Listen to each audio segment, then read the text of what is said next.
Like there was no noise, in fact, in the title. First,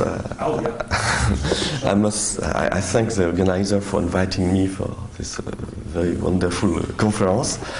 And what I'm going to show you is about theoretical results. It's still ongoing work, so I apologize for some inaccuracy that may occur in the presentation. If you help me to correct the typos, it would be wonderful. So this is the thing, and this is to go. Good. So I will basically try to revisit the geometric assumption about the Poisson point shot model. And the classic model that you know, here there's a beautiful animation, yes, that you assume that you have a map and that the wireless devices are distributed according to a Poisson distribution and according to a density measure, lambda. So most of the case, lambda is uniform, but here you can imagine that you have more chance to have wireless device in the valleys than in the top of the mountain.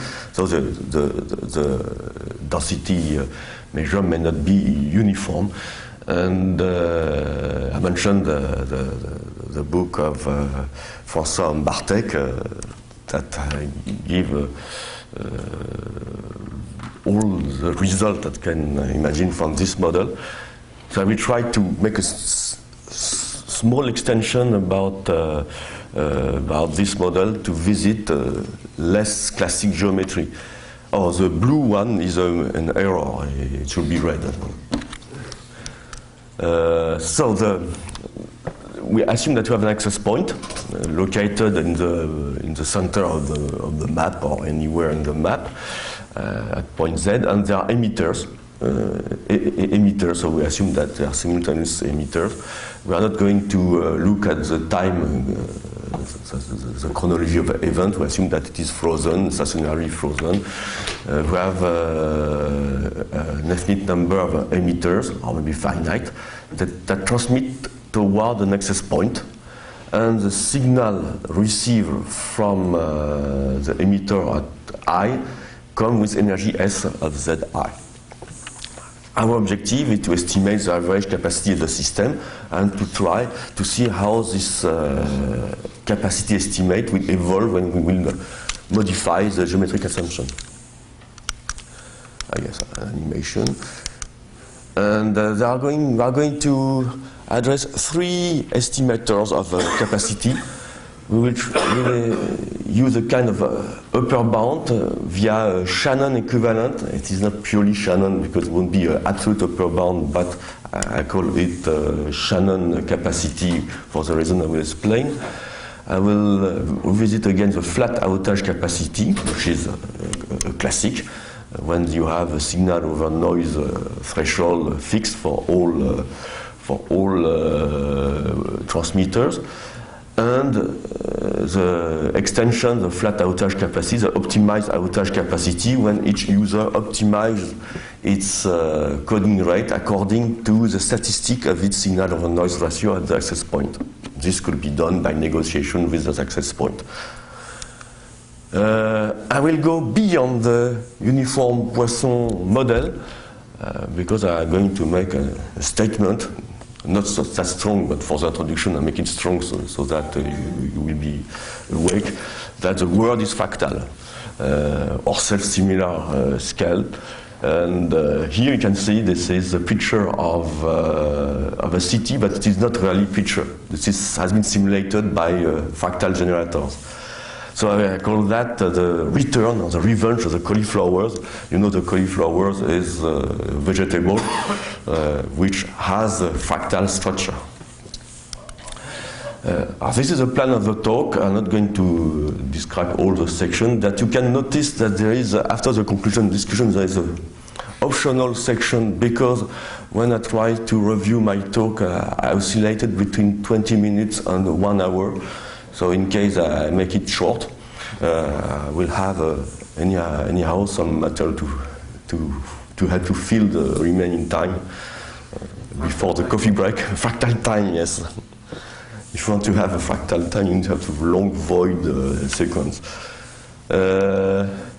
Here, I'm going to look at the capacity definition that I introduced very quickly in the introduction, and the physical model. There's nothing special here. It is the same, always the same story about the physical model, path exponent, fatigue.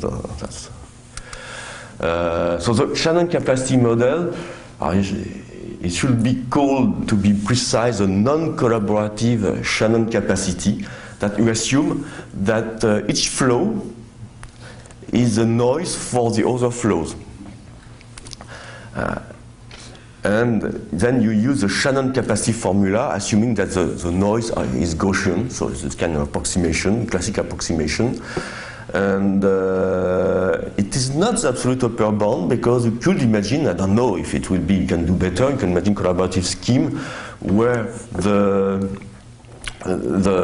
user agree, they are able to exchange the information they want to send to the access point, so they agree, and at the same moment, for one slot, all decide to transmit the same packet. And therefore it will arrive with a kind of infinite signal-to-noise ratio, if you assume that the thermal noise is negligible. And therefore you may have a larger capacity than the non-collaborative Shannon capacity. But it's difficult to process. You need a side channel to exchange information, maybe network coding or things like that.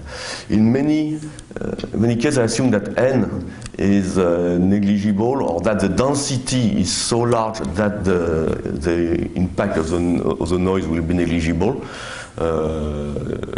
So for many derivation to make it short, I will assume n equals 0. But if you want to have a thermal noise, just assume that the result I will show you will be obtained synthetically when the density of user increases. So this capacity has this definition. It's complicated. Every time I show this to people, and you can really say something about this. You know that you can say something about this.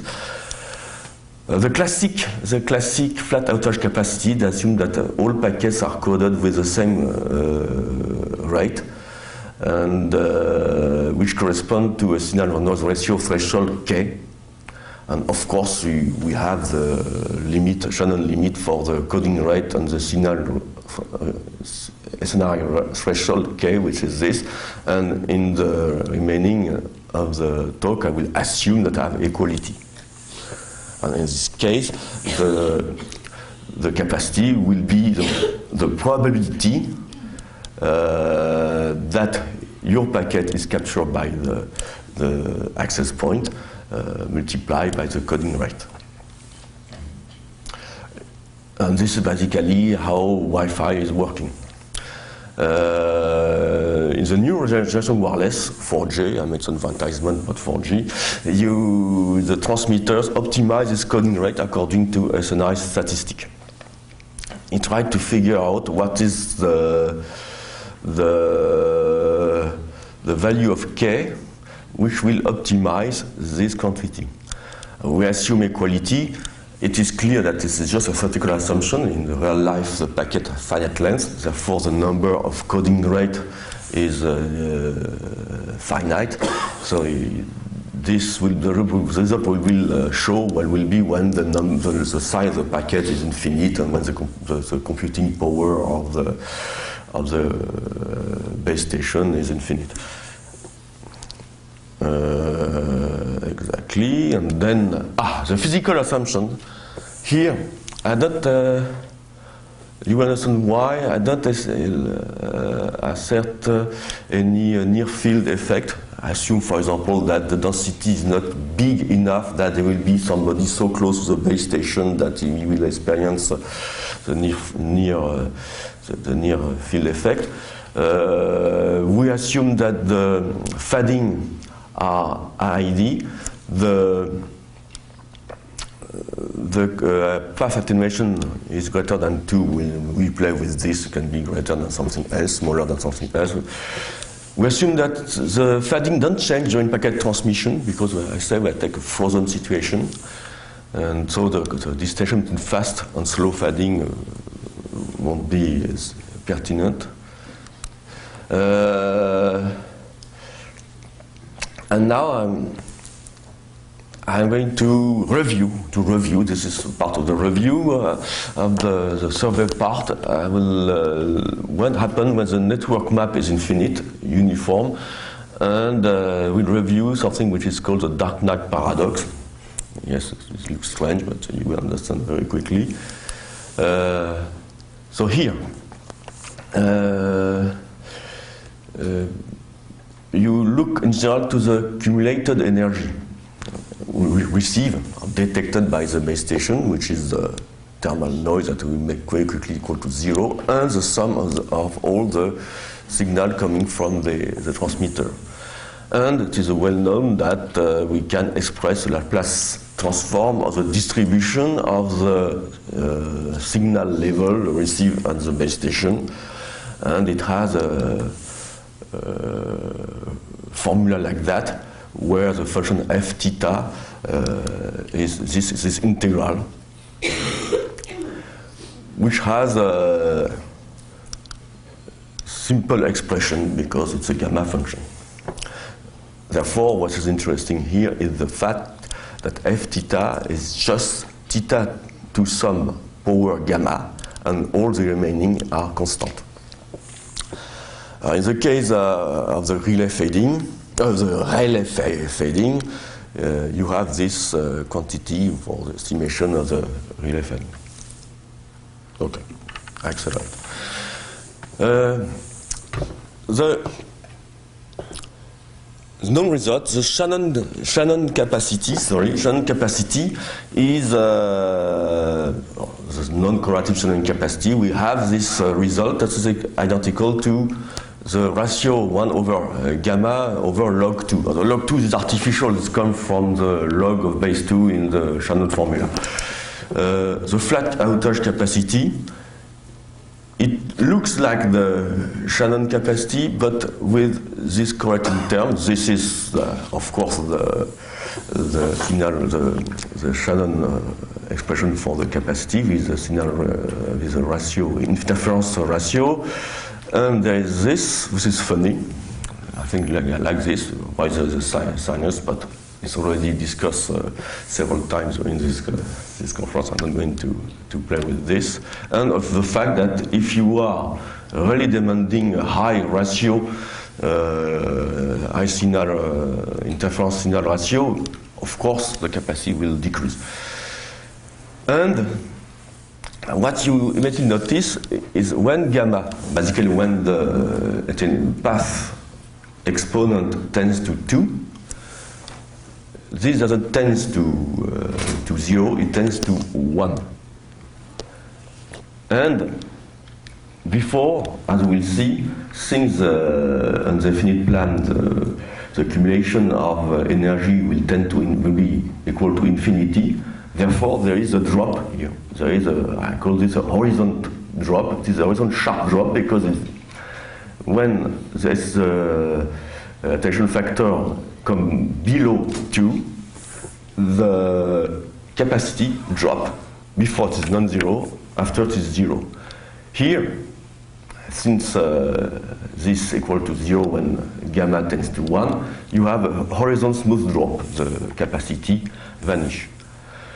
The optimized outage capacity, I think it is not known, so that's one of the results I wanted to show you, and we'll see whether or not it has a sharp or smooth horizon drop. The dark night paradox, you know, I don't know if you know the dark night paradox. The dark night paradox is when alpha tends to 2 in the plan, the energy tends to infinity. Therefore, the capacity will be 0 when alpha is smaller than 2. Now imagine that you are not on the plan, you are on space. Therefore, the quantity of energy that will be received from a uniform density of transmitter in space will be infinite if alpha is smaller than 3. Problem in physics, alpha equals 2. Therefore, during the night, we should be grilled if we walk outside. So this is a paradox. But here, we'll come back later to this paradox. Here you can see that when S lambda tends to infinity, therefore you can make this approximation, and then it tends 1 over log 2. And you can also add the noise. In this case, you will have the ratio between. No, you will have nothing because it will still the same. If the noise is finite.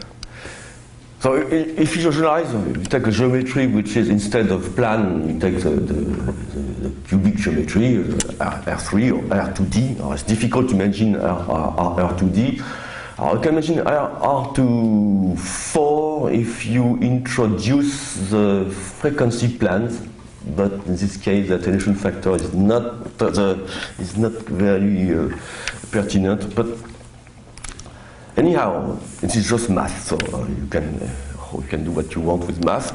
Therefore, you have the same formula.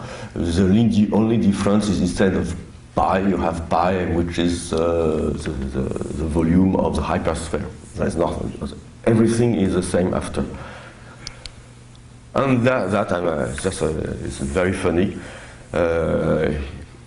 This should be said between us, because this formula I like it because it collects physics, geometry, and information theory. Of course, if you meet a physicist and you tell him that basically the impact in the formula is a path exponent, he will tell you, I think physics is more complicated than this. If you see information mathematician, you say that the impact is log of 2, you will say, okay, you are making fun of our science on geometry. I'm not talking about math in geometry. Now, the outage capacity in uniform maps is still a survey.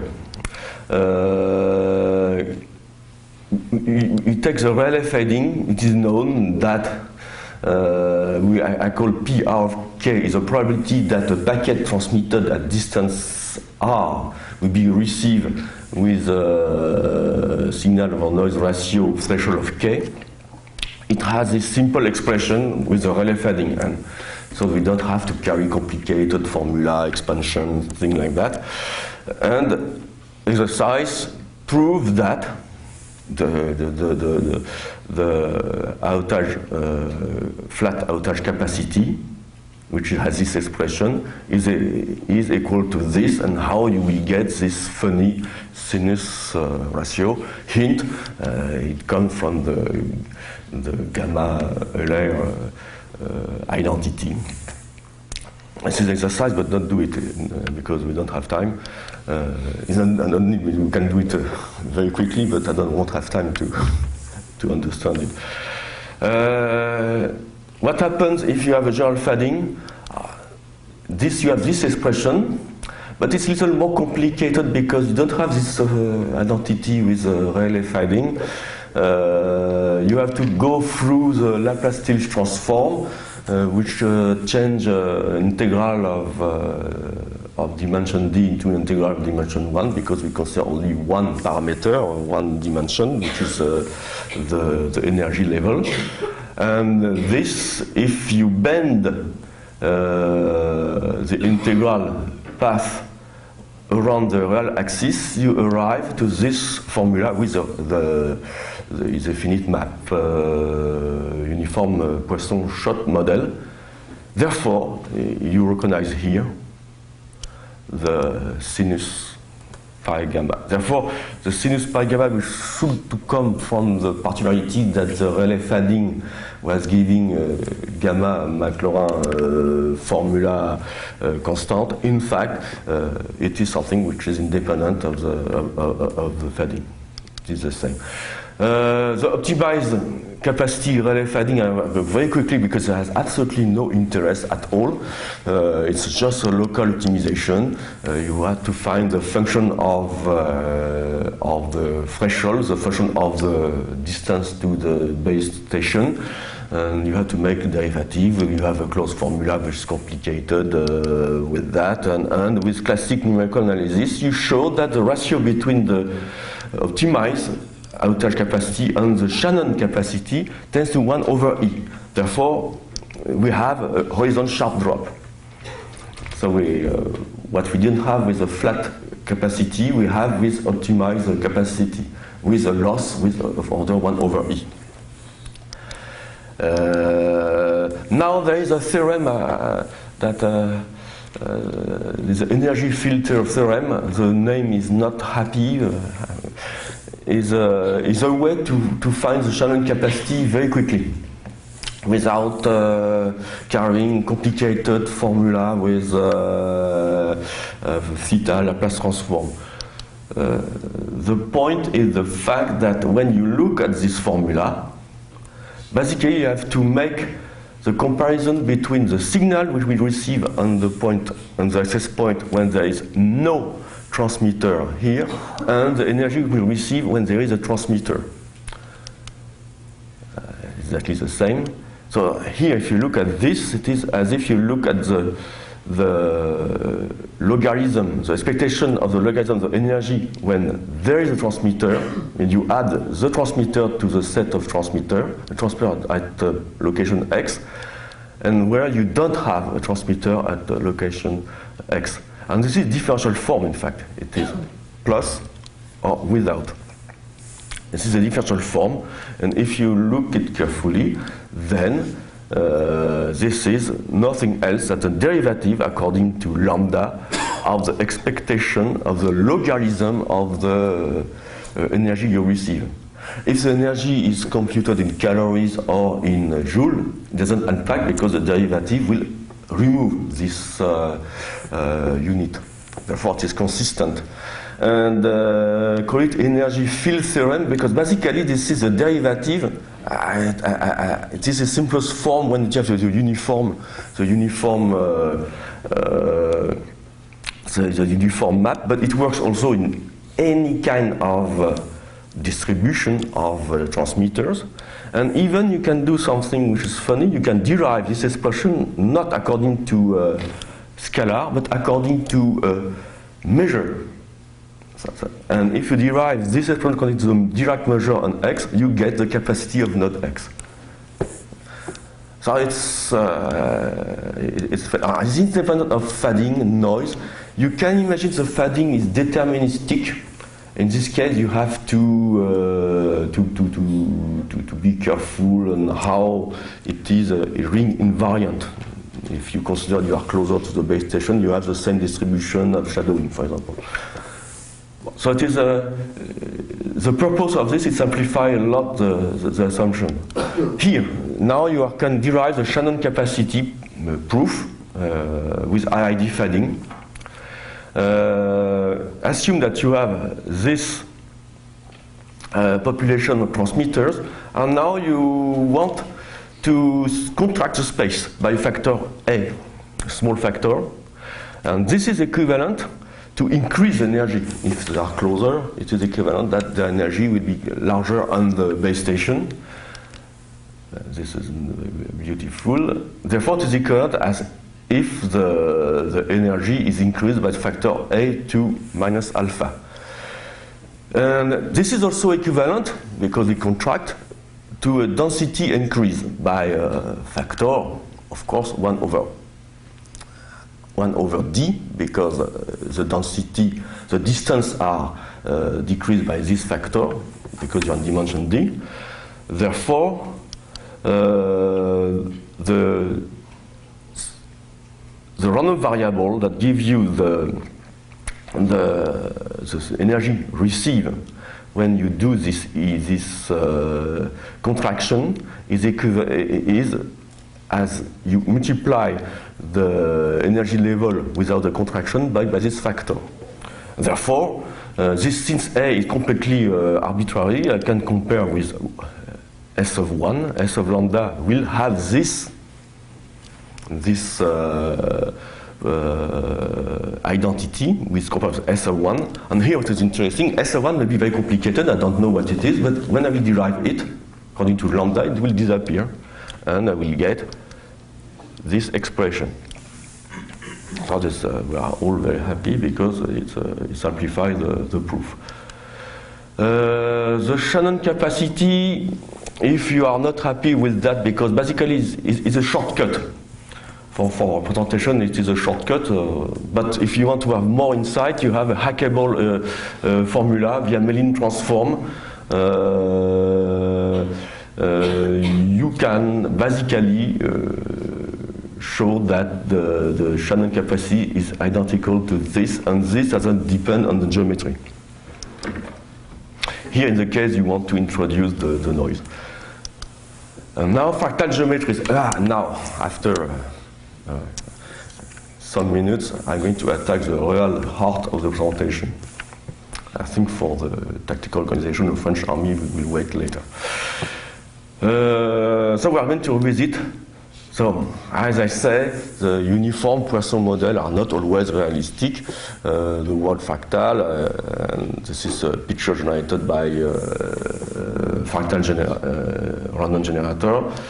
Here, you see something funny. The fractal maps, they are used a lot in games when you have a tactical operation on a virtual land, and then this is completely random. It has been generated by, and it looks really like a real one. But I challenge you to find a place on Earth which is like that. One of the very famous fractal set is the Sierpinski triangle. Sierpinski triangle, you take a triangle, you make a void, you carve a void in the middle, and then you do repeat recursively, and you can make a Poisson shot on this. I just show this only at the level 3 because I don't have enough room. The fractal dimension, this is something that I will show later. This is, in this case, the logarithm of 3 over logarithm 2, we'll see why. And it's smaller than 2. The fractal dimension is smaller than the dimension of the embedding space. What we are interesting, what happened if can we imagine that since the geometry is changing, is it possible to imagine that the Shannon capacity will be the same as with the uniform map, but when we replace the dimension by the fractal dimension? It will be nice. The reason is clear. Since the df is smaller than big D, I expect it to be larger than the Shannon capacity uniform map. And the answer is yes. Yes. Not completely full yes. Half yes, because you will get perturbation of this formula. This formula was independent of the density, and then you will have a perturbation of the formula with a small periodic fluctuation of mean zero with of the logarithm of the density. It is not the first time that you can find from the fractal dimension a consequence in the physical world that, for example, Ramal and Toulouse in 1983 have shown that the probability of return to origin of a random walk in the Sierpinski triangle, or the family of fractal set called Sierpinski gasket, they are not always triangle, is this factor with fractal dimension. And in general, the random walk in D lattice. In D lattice, in dimension D, you have n to d over 2, the probability of return. It's the asymptotic expansion. There are other dimensions, fractals, which is a spectral dimension to see the exponent of the power law, the state density. Don't ask me what it is, I don't know. And this is used in percolation. So the percolation in the Sierpinski triangle satisfies the spectral dimension. It's not the same as this one, but here we focus on this dimension. And when the set is uniform, all these dimensions are the same. When they are different, when the set is fractal. Here, the fractal, just to remind what is a fractal set, you take the Sierpinski triangle, divide the unit length by 2, therefore the structure is divided by 3. There are 3 parts, and you only focus on one part. And therefore, if you take the shrink factor, you put at the power of df, it should give you the fraction of the set you recover. And the connection with the classic dimension, if you do that with a square, you divide by 2, you will get 1 over 2 to d equal 1 over 4, therefore t equals 2. This is the definition of the Hausdorff dimension, is the fact that if you make a division, contraction of the set, you will find out that the set is, the resilient set will be a fraction of the original set, which will not be something we obtain by the contraction of a sphere or a cube. So this is the definition of the fractal dimension. And that we are going for this talk to discuss the Cantor map. A Cantor map is like the Sierpinski triangle. You have void and you recursively add voids. But there are other definitions of fractal map. And here, for example, the fractal dimension of the Cantor map, when you divide the contraction by factor A, you should have this property, this identity, to find out the fractal dimension. You assume that the number of square is L square. And this is a Poisson shot on the Cantor map. It's difficult to, you can see the void, but it's more difficult to find the void here and here, and because the density is not large enough. If you have a very large density, you will be able to see the void up to level 2, 3. So the fractal map is full of void. The support measure is defined recursively. Basically, here you assume that the support measure is equal to itself via contraction. Recursive contraction. If you want to make a Poisson shot on Cantor map, you take a Poisson shot on the uniform square, or uniform, you can assume the Cantor map is infinite, on R2, and you map from with this function, which basically, if the first bit is 0, you go, first bit is 1, you go on the right, the second bit is 1, you go on the sub left, and so forth, You can have, which is useless, you can assume that you are adding isometry. This is a funny Cantor map. So you transport the points from the, yes. The initial points from the, so you have a conservation of the total number of points, right? Yes, in this case, since it is infinite, but in this case, yes, you can do mapping between a uniform Poisson shot and a fractal Poisson shot. So one example of on how to make a Poisson shot. This is the way used for the simulations. Here, the capacity in Cantor maps.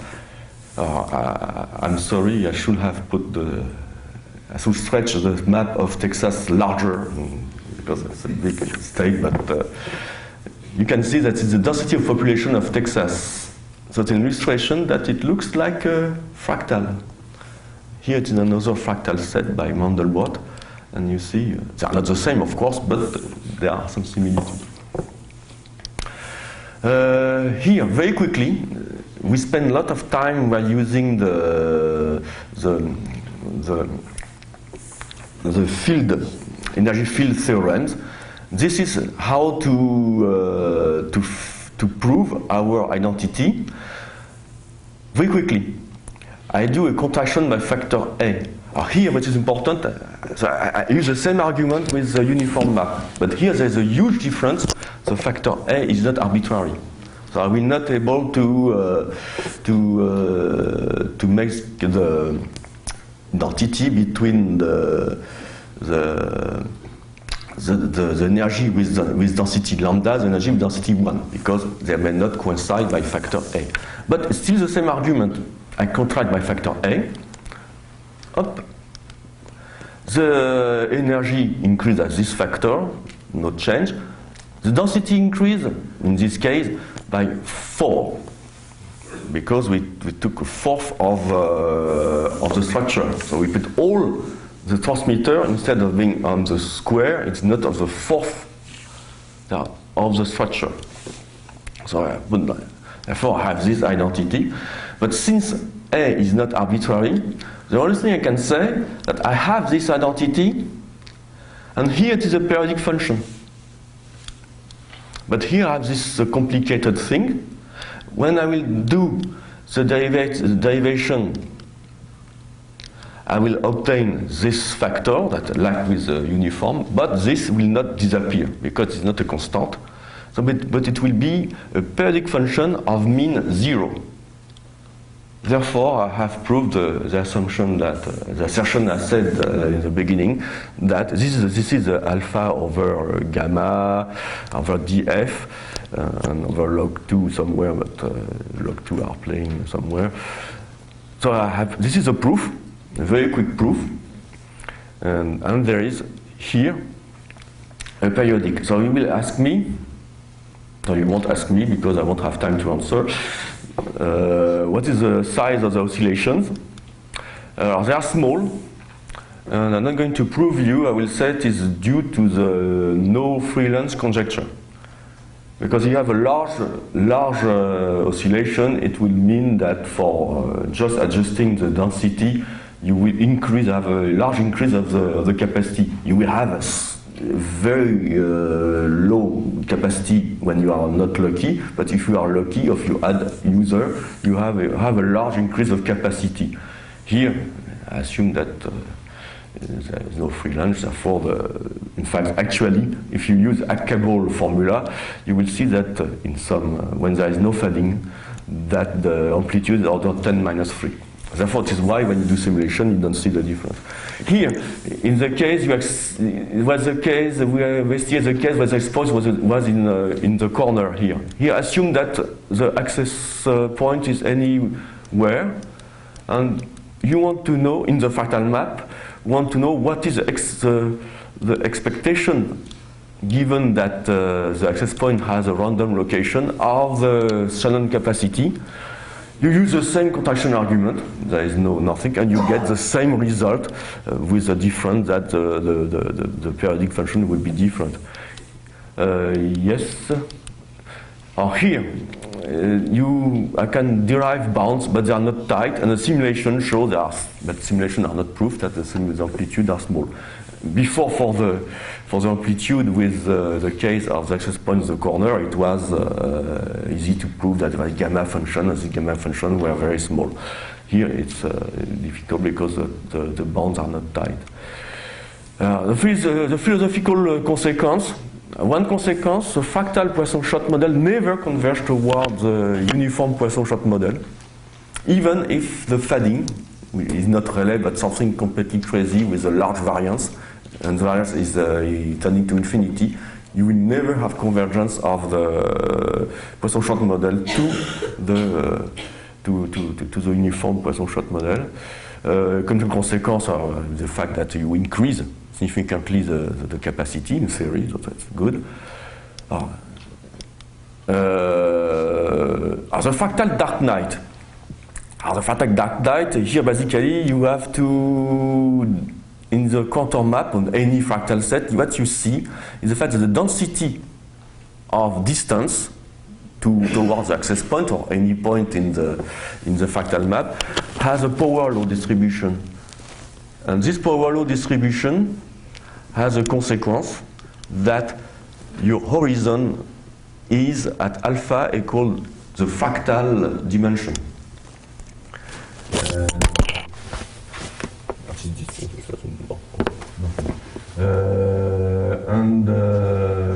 this is this is periodic function.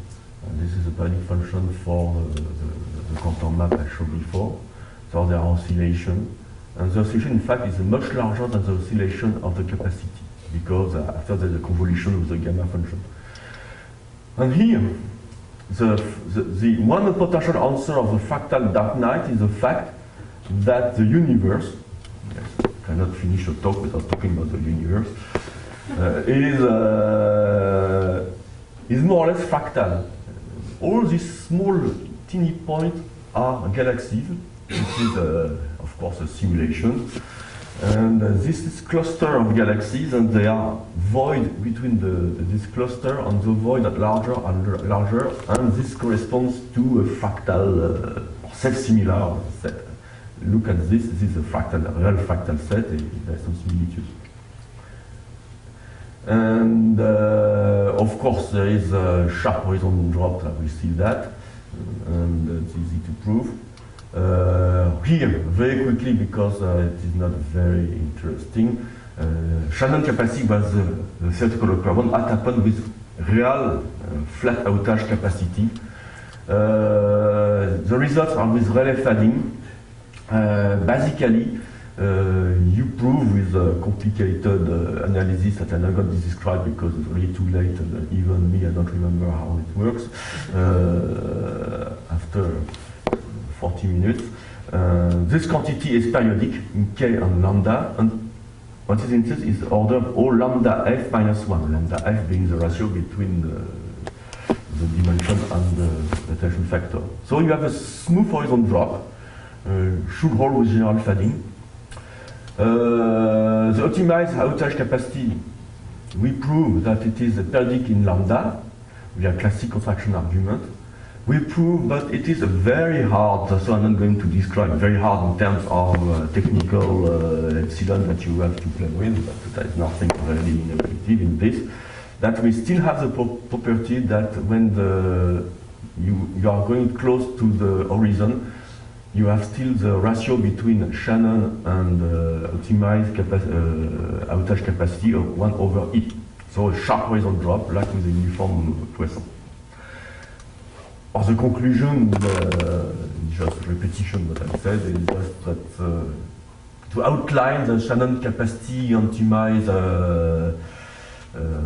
have sharp horizon drop, so it's interesting in terms of application, because frequently you can assume that the path exponent tend to be close to 2 to the vacuum value. The capacities of fractal map are much larger than the uniform map. The capacity estimated as small periodic oscillation. One perspective is generalization to self-similar geometry or to more complicated fractal set defined by attractor, things like that. And I think this is all. Sorry to have. Thank you.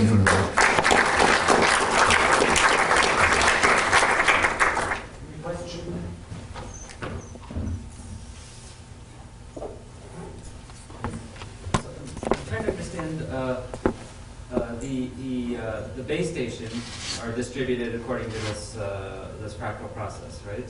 Is that yes, the base stations should be part of the fractal set. And the users also? The user also. If you put the fractal set to the middle of a void, for example, all these properties vanish because you got the classic uniform. It is important that the fractal set belongs to the base station belongs to the fractal set. And the fact that the noise, that the randomness doesn't eventually wash this all out and make it uniform, is that due to a particular path loss assumption, or is it? So you said that really fading and these kind of things don't. So if you have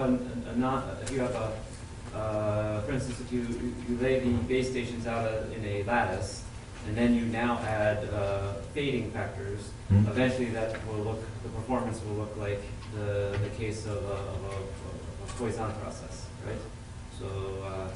So in your fractal case, the reason adding fading, does it eventually make this look like a uniform Poisson? Is that because of the specific path loss model you use, or? I don't know very well the impact of the path loss model, but the result we get comes from the fact that the distribution of distance to the access point is a power law with oscillation. And this is the main cause of the difference between the uniform model, where the distribution is in power law with R square, where it is R to df, the fractal dimension in the fractal set. On the fading has no impact on this, because you have always this periodic factor with a mean which is exactly a constant, which is different of the constant you have with the uniform model. So this is why I made this claim that they never converge. There's another. Yeah. I was wondering about geometric structures like the Voronoi or whatever, things of this type that people would look at in cellular. So, can you introduce these ideas in there? And in fact, thank you, because it was on perspective. I forgot to mention one perspective: what happens if you have multiple access points, and how it will impact, how the interference will be across the cell. This will be an interesting follow-up. I don't know. I don't know. It may be complicated. Because it seems quite practical. And since the population density has this fractal structure, studies, number studies in Finland also, fractals. Why you mention Finland? I mentioned Finland on purpose. But so it seems that actually you would have a structure of perhaps access points, which would also be perhaps another Poisson thing. And you might be interested in having a scheme of association, which would be like again some shortest distance, something like that. And so the scaling invariance law, you might think of designing, mental structures where you would see something.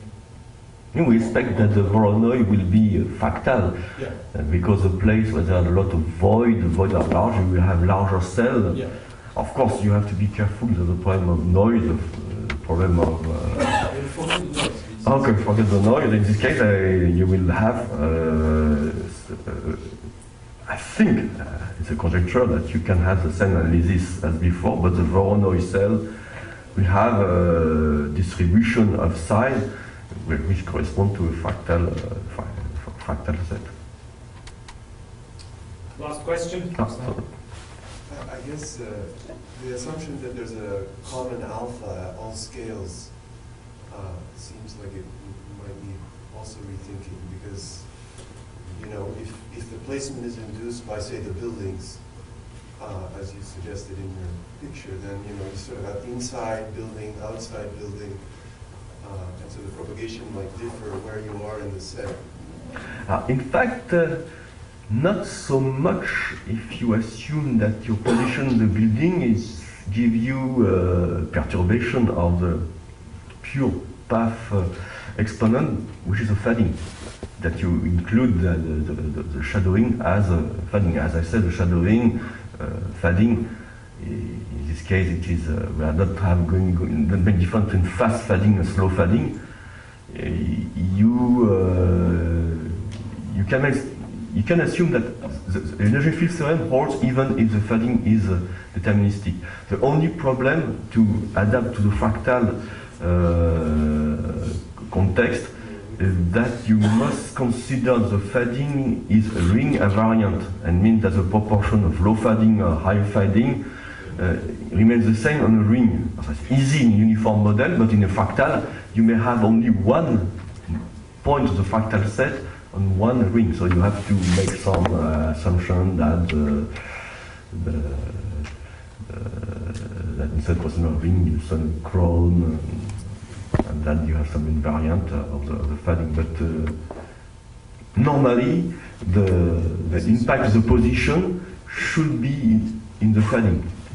Right. So you But can- it's difficult to figure out if you will get after pure path estimate with IID fading, or you will have something more complicated. That's an open. Okay, let's thank Philippe again. And we'll reconvene at 11.